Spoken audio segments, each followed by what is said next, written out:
Let's get the perspective of Republican Senator John Thune of South Dakota. As just lays out, the president has a stake in this too, and part of that statement is a political statement from the president. But if you're an average American watching at home, why does the House have to pass its plan and plant the flag, the House Republicans, knowing it won't be accepted to the Democratic Senate, and now the Democratic Senate majority will plant its flag and say, no, we're right, when everybody knows in the end neither plan can pass two chambers and get to the president? So when can people sit around a table and figure it out? Right.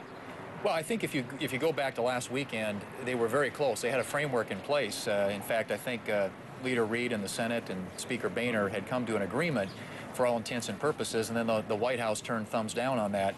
And so they went back to the drawing board, and Boehner went back to the House and put his plan together. Reid's got his in the Senate, and the votes are going to happen. I think that both sides needed to have their votes. We're going to vote in a few minutes when the paperwork comes over from the House on the Boehner plan in the Senate. It will go down. The Reid plan will go down in the House tomorrow, which will trigger a negotiation that hopefully will yield a result. But when everyone knows that's going to happen, why do we have to go through the ritual? Just important politically so you can tell everybody back home you tried? Well, I think that there are a lot of people who have an expectation, particularly the House Republicans. They want to demonstrate to the country, one, that they can govern, two, that they're going to stand up for their principles. And so enacting a plan, putting a plan forward that passes the House of Representatives and submitting it to the Senate for a vote, I think is an important part of the process for them. Now, I get a lot of angry tweets and emails from Democrats when I say this, but I don't think anyone should be surprised at the votes of the new House Republicans so far. This is exactly what they campaigned on in the midterm elections, and guess what? They won, and they won pretty big. The question is, will they compromise going forward? I just had Jeff Flake and Tim Scott, two Republicans, one a freshman, one in the sixth term, saying they don't want to vote for anything in the end that doesn't have a pass the balanced budget amendment in it. Not just vote on the balanced budget amendment, but to get the debt ceiling increase, you'd actually have to pass a balanced budget amendment. It's not going to happen. You know it's not going to happen, whether you want it to or not. How can you convince a fellow conservative on the House side you can't get that in the end, and this is too important of an issue to take it to the brink? They want at least a vote on a balanced budget amendment, and we need to have that. And I think any plan is going to require, if it's going to get any kind of Republican support, especially in the House of Representatives, at least an opportunity to vote on a balanced budget amendment.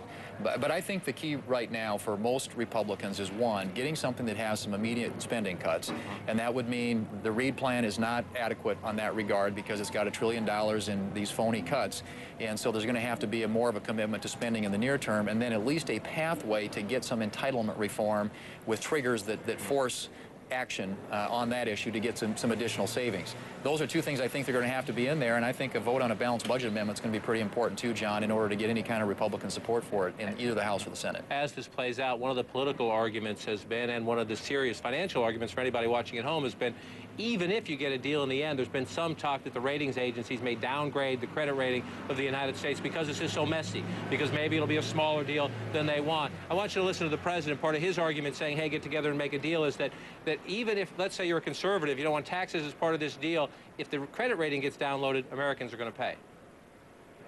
And make no mistake, for those who say they oppose tax increases on anyone, a lower credit rating would result potentially in a tax increase on everyone in the form of higher interest rates on their mortgages, their car loans, their credit cards, and that's inexcusable. The president making that case there, take the politics out of it. If that were to happen, I think that would hurt everybody at home. Are you confident that we'll figure this out by Monday night, even though the House guys are dug in pretty firm? Democrats seem dug in pretty firm. There won't be a past balanced budget amendment as part of this. Are we going to be Monday night looking at the brink of default, negotiating up till midnight? Well, we have to. We don't have an option here. We need to get this thing resolved before Tuesday, obviously. And but I don't think that, you know, raising taxes needs to be part of that equation. I don't know what the rating agencies are going to do. None of us do. But the one thing we all know with certainty is that raising taxes in the middle of an economic downturn is really bad economic policy. So, but I think that we can work on something that doesn't have tax increases, that has some spending cuts in the near term, a pathway to entitlement reform, a vote on a balanced budget amendment. And we ought to be able to get that together, because we're not that far apart. I mean, if you look at what, like I said, last weekend there was a framework in place that everybody had pretty much agreed to, and then it kind of fell apart. But it can be put back together. Actually, lastly, how would you describe what's going on in the Republican Party right now. You know, critics say it's an open civil warfare. The Tea Party guys are at war with the establishment guys. That's probably an exaggeration, but you do see a generational divide.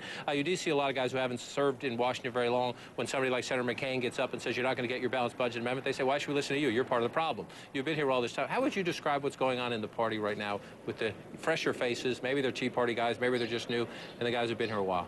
You know, I think it's healthy. I really do. You know, I know there's it's it's tough. real. Well, it's tough. It's real hard right now to get things enacted here because, like you said, you had 87 people who came in here who ran on very principled platforms of doing certain things. And I don't think anybody should be surprised by how they're voting or what they're trying to accomplish here.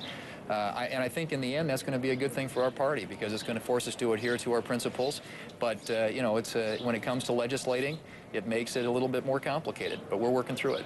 Auditioning for Secretary of State, a little bit more complicated. Senator John Thune of South Dakota, right. Appreciate your time tonight.